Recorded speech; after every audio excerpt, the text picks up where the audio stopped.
Hi, this is Clyde Yancy, former president of the American Heart Association, now at Northwestern University, chief of cardiology, the Division of Cardiology in the Department of Internal Medicine. I'm delighted to be here at ACC 14 delivering to you science news. The important science news to share with you today is about a very interesting trial, yet another trial looking at regenerative therapies. It's called the MSc heart failure trial.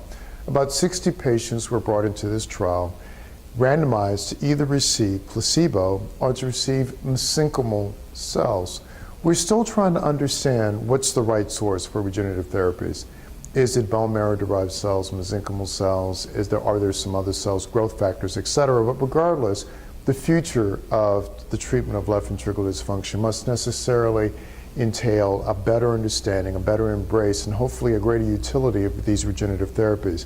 The data we saw today are once again encouraging and consistent with other smaller pilot studies that we've seen, where there's an improvement in left ventricular performance, there's a diminution in scar, which is very provocative, and there is some subtle signs that functional capacity is better as determined by the NYHA class and the KCCQ.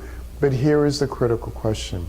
When will we reach the correct threshold of preliminary evidence so that we can understand which cells, which methodology is the correct one to use going forward?